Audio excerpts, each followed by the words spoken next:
El misterio de Belicena Vilca. Libro tercero, En busca de tío Kurt. Capítulo tercero. Consideraba seriamente las advertencias de Belicena, sobre los peligros involucrados en la búsqueda de su hijo. A la luz de su destrucción psíquica y posterior asesinato, estas advertencias adquirían una poderosa elocuencia que no estaba dispuesto a despreciar. Por lo tanto decidí actuar resuelta pero cautamente.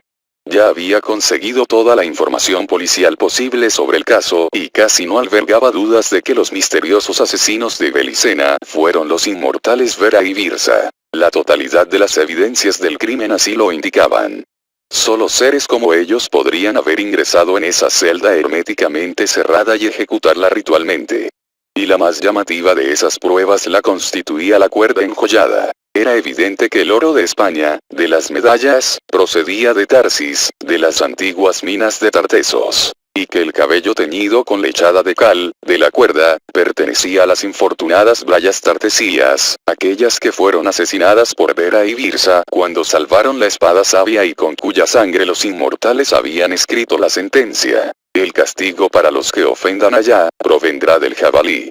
Indudablemente ellos consideraban cerrado un ciclo, cumplida una venganza milenaria, tal vez creyesen una vez más exterminada a la casa de Tarsis, para haber empleado esa significativa forma de ejecución. Asesinar a la última Braya con el cabello que ellos quitaron a una de las primeras Brayas, macabro trofeo que ahora devolvían con diabólica lógica. Y qué misterio se ocultaba en los poderes de Vera y Birsa, en su increíble dominio del tiempo. Porque del informe policial se desprendía claramente que aquel cabello no había sufrido el paso del tiempo. El cabello de la cuerda, en efecto, aún estaba vivo, como recién cortado de una cabeza humana, de una cabeza de raza blanca, cuando se lo trenzó para matar. Y de ningún modo revelaba los 2200 años transcurridos desde entonces. ¿Dónde, si el solo pensar esta pregunta me llenaba de inquietud, dónde lo habían guardado hasta ahora sin que envejeciese? Tal vez en el mismo infierno donde ellos habitaban, y que Belicena Vilca denominaba Chan Shambhala. Sí. Con toda probabilidad esa era la respuesta correcta. El cabello procedía de sus moradas malditas, donde el tiempo no transcurría y ellos tampoco envejecían. Ya había decidido enfrentar el peligro y debía ponerme en marcha cuanto antes. Pero primero quería aclarar definitivamente la cuestión de las leyendas de las joyas de oro. Y para eso nadie podía serme de mayor utilidad que el profesor Ramírez. Me dirigiría, pues, a su presencia. Detuve el automóvil en la playa de la ciudad universitaria y me llegué hasta la Facultad de Antropología en busca del profesor Ramírez.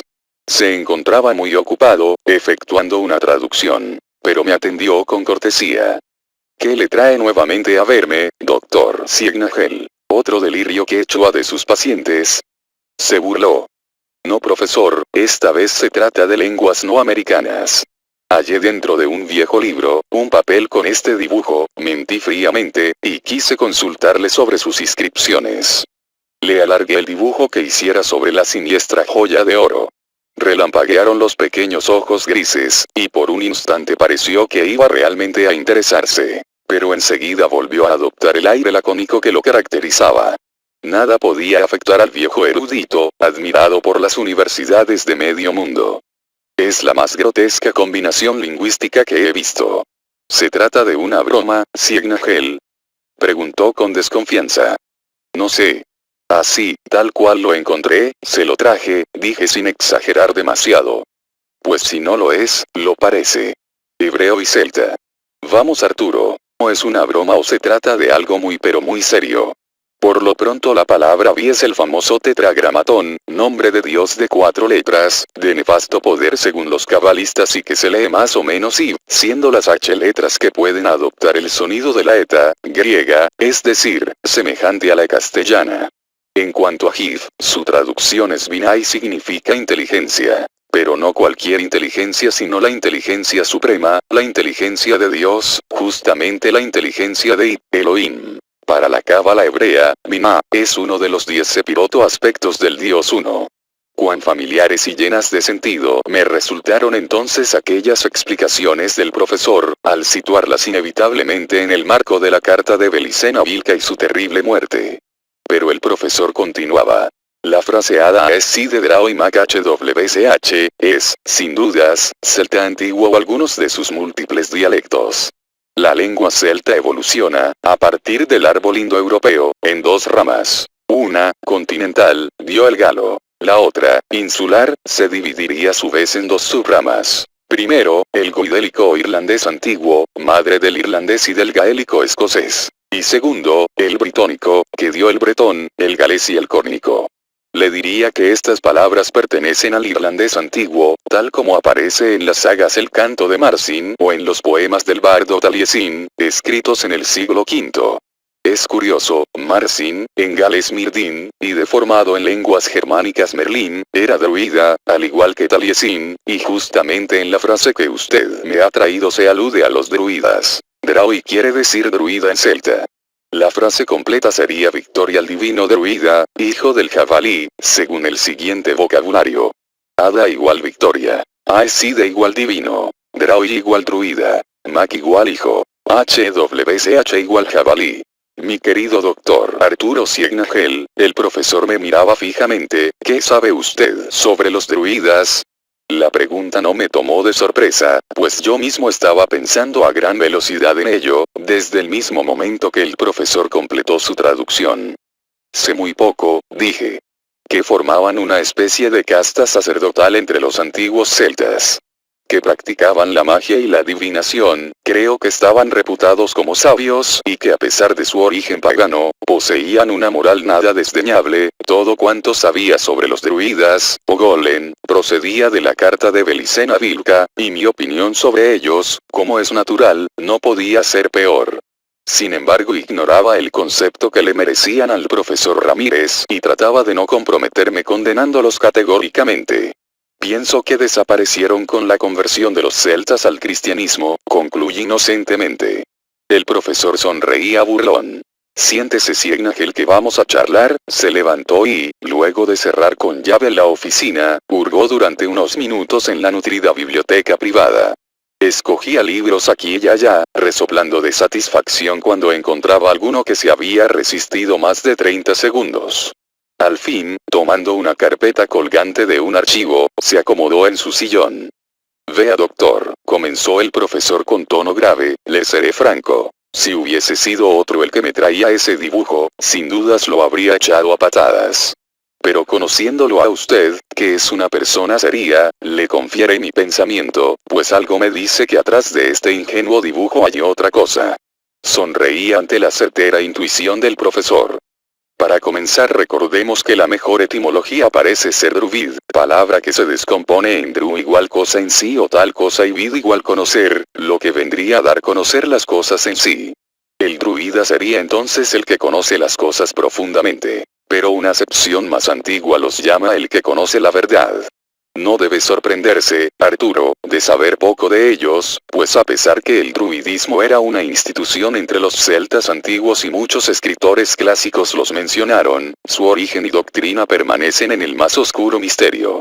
Algunos de estos escritores que vienen a mi memoria, son, para su ejemplo, Julio César, Posidonio, Cicerón, Diodoro Sículo, Estrabón, Plinio, Tácito, Luciano, Suetonio, Diógenes Laercio, Orígenes, etc. Ninguno arroja demasiada luz sobre ellos y eso a mi juicio por tres razones. Primero, porque su enseñanza era oral. Segundo, porque su enseñanza era iniciática. Tercero, y principal, porque los más interesados en ocultar todo cuanto concierne al druida, fueron los mismos druidas. Con respecto a su apreciación de que constituían una especie de casta sacerdotal, le diré que aparentaban no ser ni lo uno ni lo otro. No formaban una casta sino una orden. Y no serían sacerdotes puesto que no oficiaban públicamente los rituales de un culto, como correspondería para merecer ese calificativo.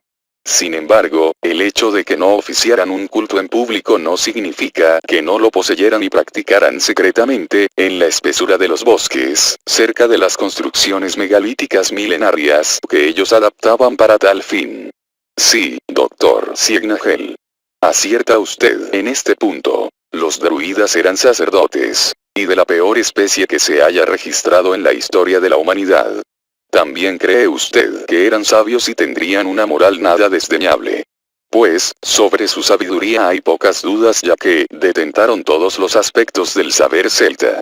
En cambio las opiniones son encontradas, cuando se refieren a la moral del druida, un general pederasta como Julio César, 100 a 44 años antes de Cristo, los halló agradables e incluso envió al druida Viviciano a Roma como embajador. Pero en el aspecto moral, el futuro cónsul dejaba mucho que desear. En cambio Estrabón, 60 años antes de Cristo, célebre geógrafo griego, contemporáneo del anterior, menciona actos de tremenda crueldad que se oponen a nuestras costumbres y relata cómo los druidas realizaban augurios leyendo los profundos dolores de una víctima apuñalada por la espalda. También eran afectos a los sacrificios humanos, los que consumaban introduciendo a las víctimas en una enorme máscara de mimbre a la que luego prendían fuego. Los druidas consideraban un deber cubrir sus altares con la sangre de sus prisioneros y consultar a las deidades en las entrañas humanas, escribió Tácito. Continuó un buen rato, el profesor, leyéndome citas de diversos autores griegos y latinos, unos enalteciendo tal o cual virtud, otros condenando de plano la maldad druídica. No se me escapaba que quienes condenaban a los druidas eran también paganos, por lo que grandes debían ser las aberraciones de estos, capaces de impresionar a hombres familiarizados con todas las barbaries de sus respectivas épocas. La explicación lingüística que había ido a buscar de la erudición del profesor ya estaba satisfecha. Empero, aquel hombre se empeñaba en instruirme sobre los druidas, revelándome cuanto él sabía de los mismos, y yo no podría ser tan descortés como para negarme a escucharlo. Aunque su charla repitiese temas ya sobradamente expuestos en la carta de Belicena Vilca. Después de todo, el comprobar que otros conocían parte de aquellas verdades, solo podría infundirme seguridad, y tranquilizarme sobre la salud mental de la difunta iniciada. Como ya le dije, prosiguió el profesor, no existen documentos de fuente celta que puedan consultarse, a no ser las sagas recopiladas por Darbois de Jubainville en el siglo XIX, muy ricas en elementos tradicionales de los celtas de Iwerson o Irlanda. En ellas comprobamos el gran poder de los druidas, al favorecer las sucesivas invasiones celtas, firbolgo-celtas de Bélgica, Firdonan y Firgalois, o galos, escoceses y galeses, a Irlanda, habitada hasta ese entonces por los Fomore, seres gigantes y los Tuatha de Danann, divinos hiperbóreos. En más de una ocasión los celtas derrotan a los gigantes Fomore a quienes exterminan y también acaban por expulsar a los Tuatha de Danann, a pesar de los poderes mágicos de estos. Es que los druidas dominaban las fuerzas de la naturaleza, como si tuviesen la ayuda del mismo Satanás. Producían lluvias, tormentas eléctricas y nieblas. Embravecían los mares o los aquietaban. Hacían aparecer bellas mujeres o monstruos espantosos por materialización, etc. En tiempos de la invasión de los galeses, su jefe, el druida Amergin, realiza el siguiente ritual. Poniendo el pie derecho en la tierra a conquistar recita: yo soy el viento que sopla sobre las aguas del mar. Yo soy la ola que rompe contra la roca. Yo soy el trueno del mar. Yo soy el ciervo y el toro de los 7 cuernos.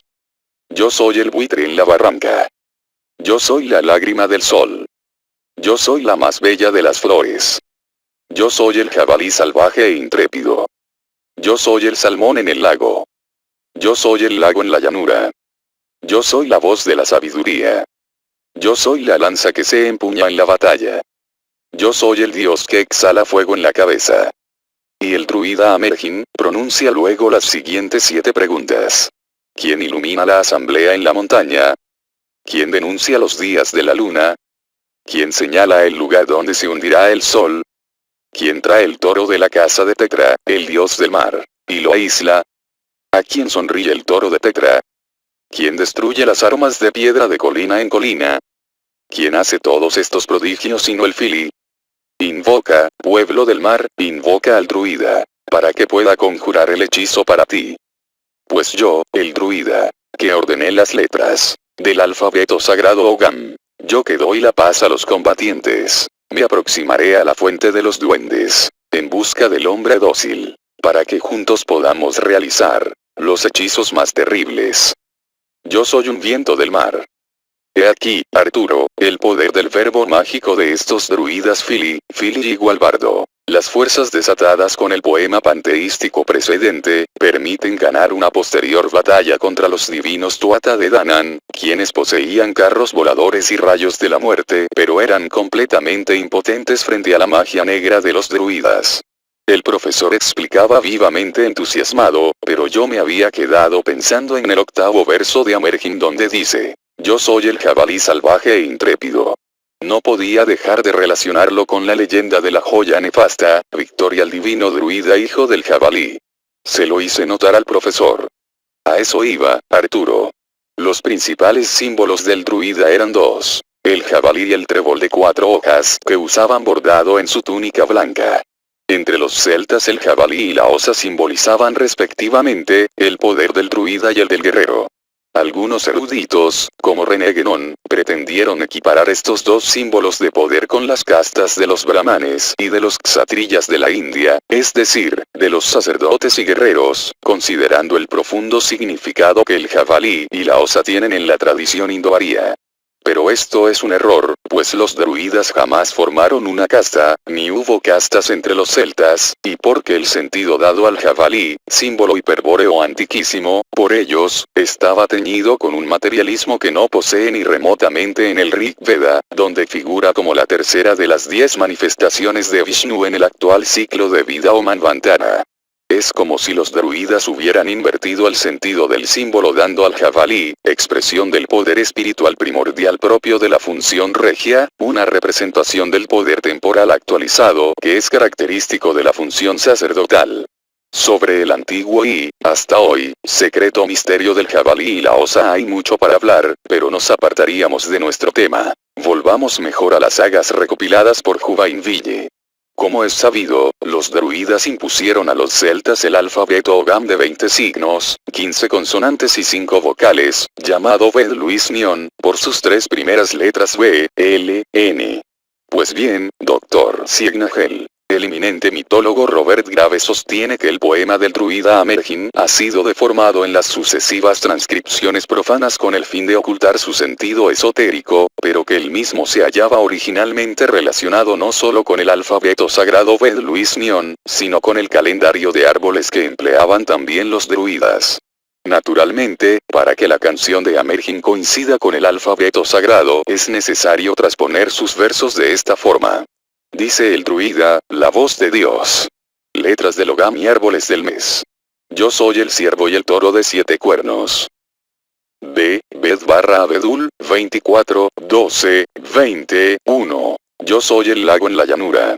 L. Luis/Fresno silvestre, 21, 1, 17, 2. Yo soy el viento en el mar.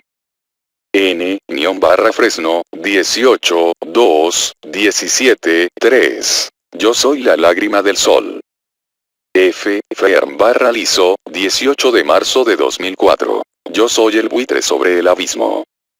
S. Saille/Sauce, 15, 4, 12, 5. Yo soy la más bella de las flores. H. Watt/Espino, 13, 5, 9, 4. Yo soy el dios que exhala fuego en la cabeza. D. Duir/Roble, 10, 6, 7, 7. Yo soy la lanza que se empuña el combate. T. Tine/Acebo, 8, 7, 4, 8. Yo soy el salmón en el lago. C. Col/Avellano, 5, 8, 1, 9. Yo soy la voz de la sabiduría. M. Muin/Vid, 2, 9, 29, 9. Yo soy el jabalí más cruel. G. Gorn/Hiedra, 30, 9, 27, 10. Yo soy el trueno del mar.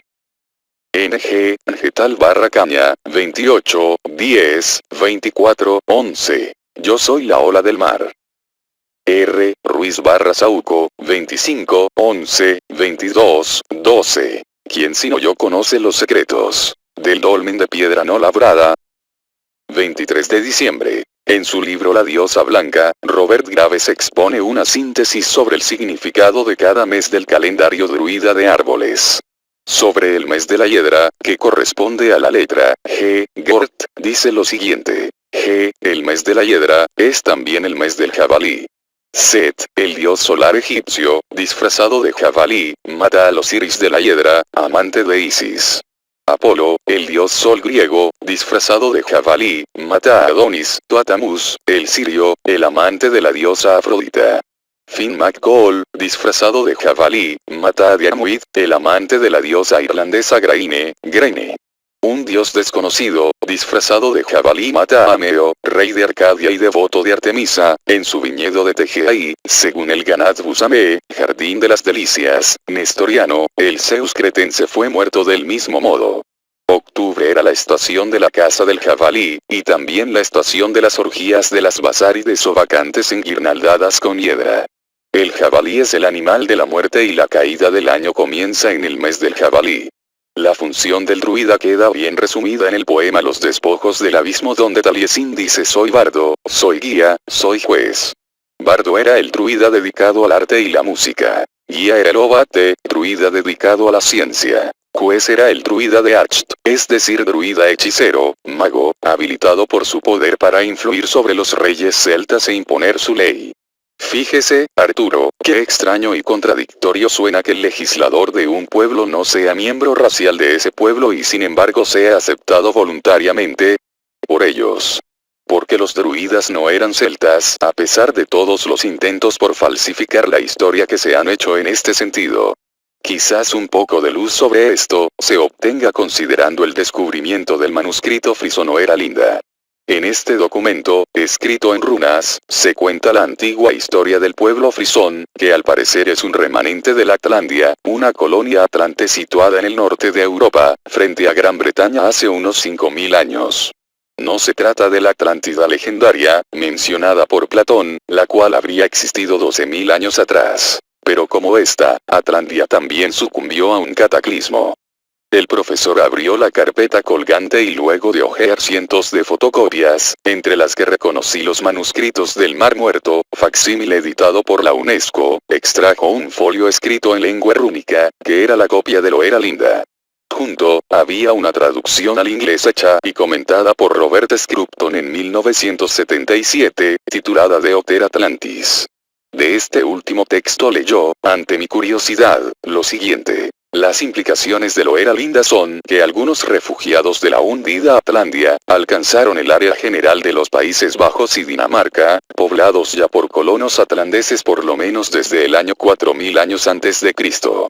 Se establecieron allí y contactaron con sus parientes, quienes, como piratas, marinos y mercaderes, habían mantenido comunicación con la madre patria y con los diversos lugares del mundo colonizados por atlanteses. Al cabo de un tiempo, los descendientes frisones escribieron relatos de la madre patria, sus gentes, su historia, su religión y su ley. Conforme una generación sucedía a otra, se perdieron algunos de los más antiguos escritos, mientras que otros se resumían y se añadieron nuevos capítulos a la historia de aquel pueblo. Se convirtieron así en el diario de un pueblo renovado y modernizado, en una verdad sagrada para la familia que la poseía. Estos resúmenes y adiciones, continuaron siendo realizados por los descendientes de la Atlantia hasta el año 1256 de nuestra era, dando de este modo, siempre que se acepte la autenticidad de los manuscritos, el testamento de la historia de un pueblo durante 3000 o 5000 años. Un documento sin paralelo en la historia humana. Nada se añadió después de 1256, fecha en que Ido Ober de Linda de Frisia, recopiló todo el material existente en un nuevo papel hecho a base de algodón, que los árabes habían traído a España y que se estaba empezando a utilizar en toda Europa. La copia final pasó de una generación a otra de la familia, hasta el año 1848, fecha en que una mujer, Afgie Meilov, nacida Ober de Linden, se la dio a su sobrino Cornelius Ober de Linden. Este último, que era maestro de navíos en los astilleros neerlandeses del Der, decidió finalmente que el doctor Eelco Verwijs, bibliotecario de la Biblioteca Provincial de Leeuwarden, de Frisia, copiara el documento. El escrito, con todas sus implicaciones, pasó a dominio público. Siguió leyendo el profesor los comentarios de Robert Scrupton, reseñando las pericias sufridas por el Era Linda hasta nuestros días. Pues, aunque no existen casi dudas sobre su autenticidad, por lo menos hasta el año 1256, muchos se resisten a aceptarlo como documento histórico, ya que el milenario libro, al echar luz sobre episodios mitológicos de la historia, se hace de enconados enemigos. Yo escuchaba fascinado mientras el profesor continuaba implacable. Bien, vamos a lo nuestro. En uno de los manuscritos frisones, donde se cuenta la lucha que sostuvieron los hombres de Frisia, blancos, con los invasores magiares, amarillos, 2000 años antes de Cristo, está la historia de Nefteunis, un marino frisón que, saliendo de Dinamarca, navega hasta el Mediterráneo con la idea de entrar al servicio de los reyes de Egipto.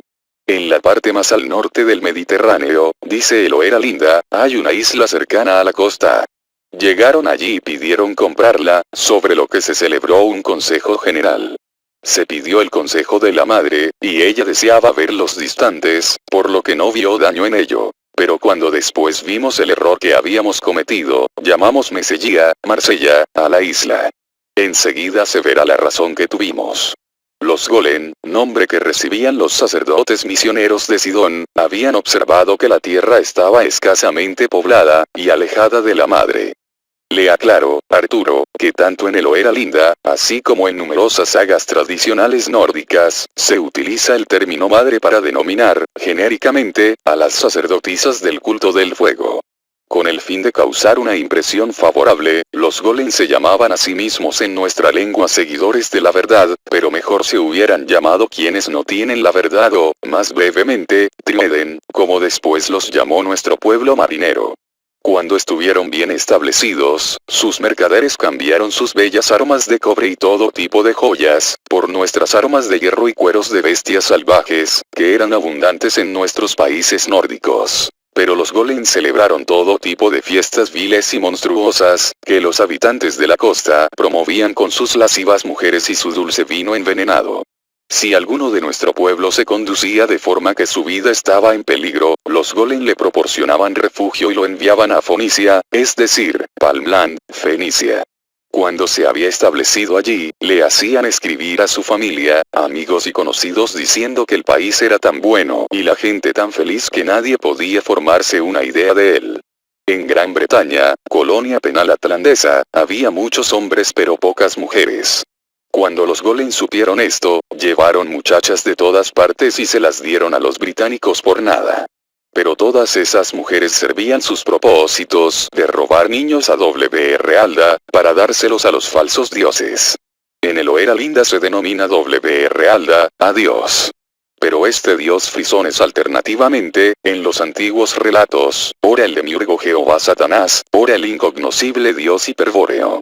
La confusión surge, presumiblemente, a causa de la caída en el exoterismo que padecen los frisones, así como otros pueblos sobrevivientes de la catástrofe atlante, con el correr de los siglos.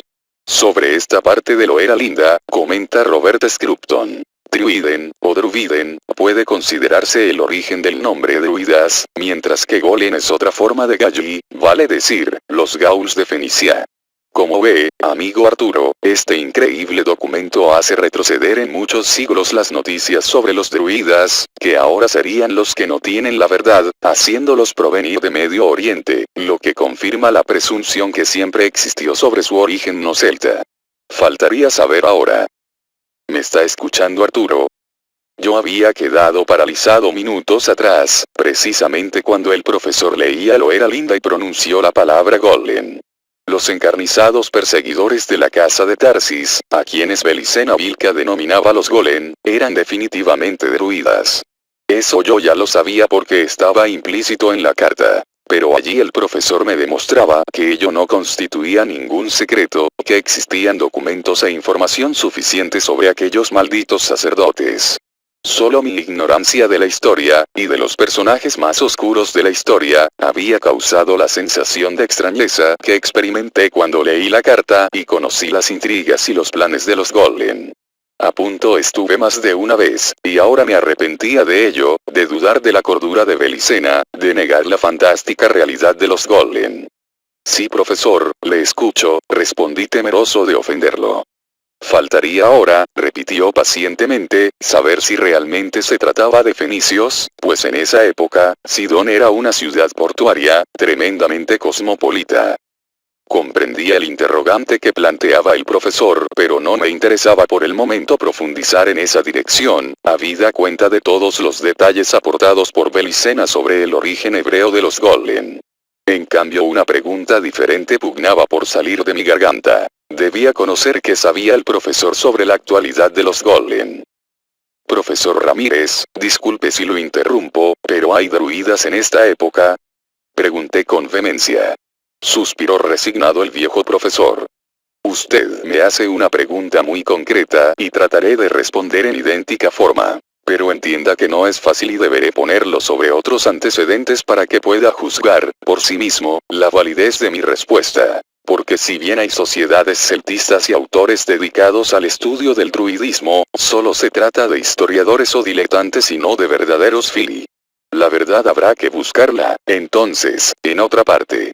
Durante varios siglos el druidismo pareció eclipsado, específicamente, como bien dijera usted al comienzo de nuestra charla, desde la conversión de los pueblos celtas al cristianismo.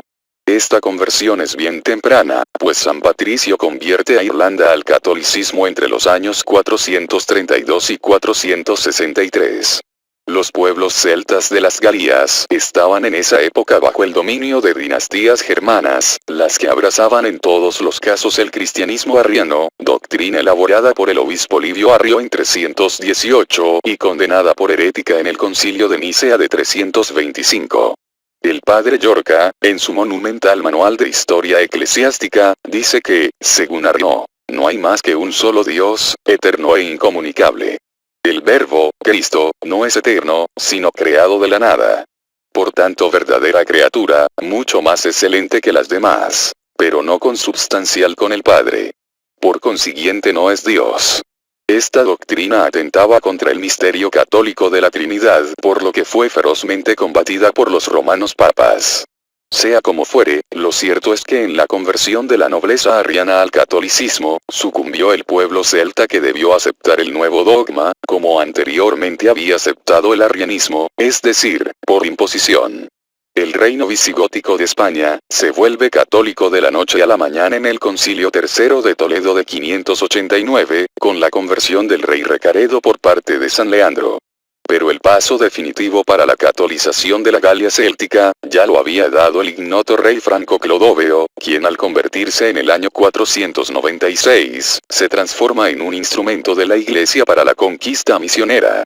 Podría pensarse que los druidas, de tan ruda oposición a los dioses hiperbóreos Tuatha de Danann en Irlanda, habrían de organizar la defensa contra la nueva fe lunar, que desplazaba el antiguo culto solar, celtíbero del dios Veleno, adorado en Grecia también como Apolo, y a la diosa madre Belisana.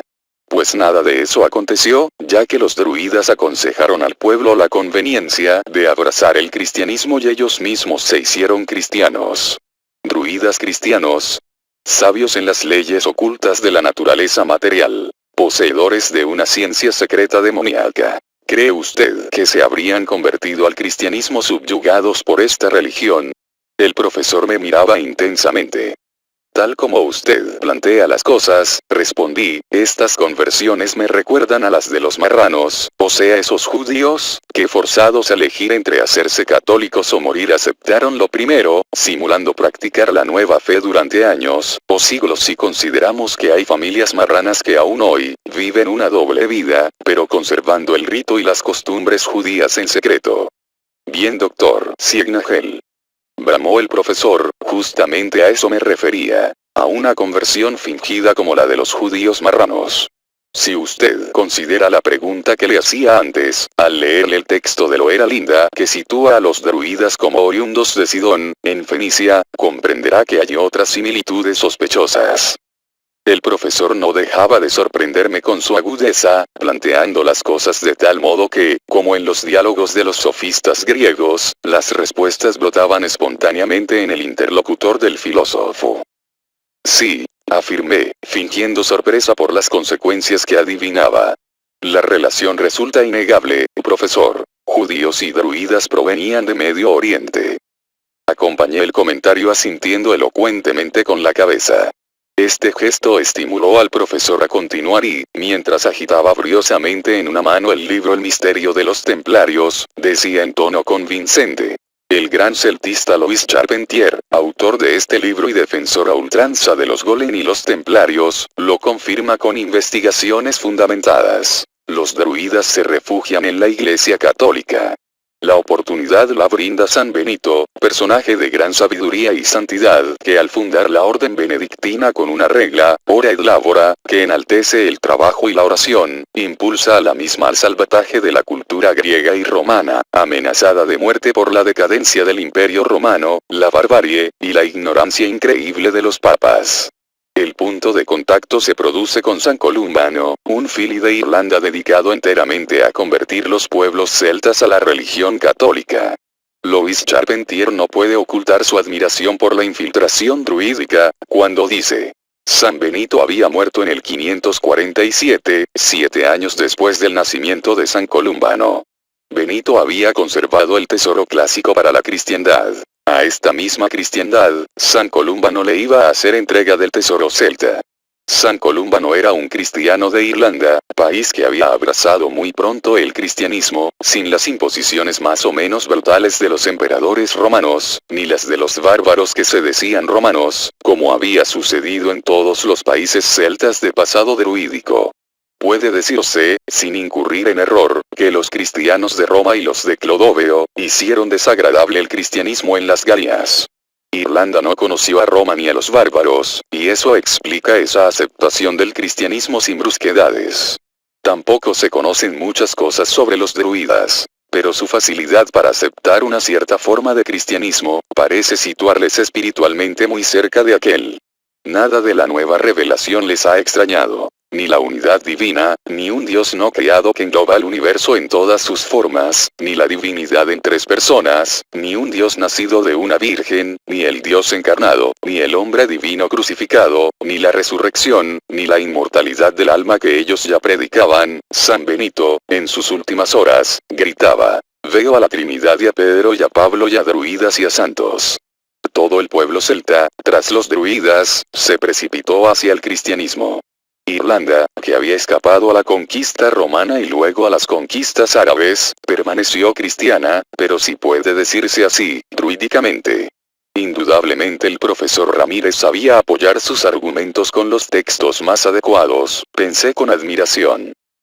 Alrededor de esos sucesos, proseguía el profesor, se sitúa, siglo VII, la desaparición de los druidas en su aspecto tradicional, pero se producen esporádicas reapariciones a través de la historia, especialmente durante las cruzadas, siglos XI a XII, en los procesos a los templarios, siglo XIV, en el Renacimiento, siglos XV y XVI, en la afirmación de las corrientes llamadas de la Ilustración, libre pensamiento, enciclopedismo y masonería, siglos XVII y XVIII. Como ve, siempre aparecen vinculados a la crisis o a la revolución, pero ojo Arturo, solamente en relación a la raza celta. Parece que la presencia del druida tiene un solo objeto: ser guía de los celtas, como cantaba Taliesin. Hoy celta significa poco, pero recuerde que gran parte de Francia e Italia, Portugal, Bélgica, Suiza, Irlanda, Escocia, parte de España y el 50% de la América Blanca, son celtas.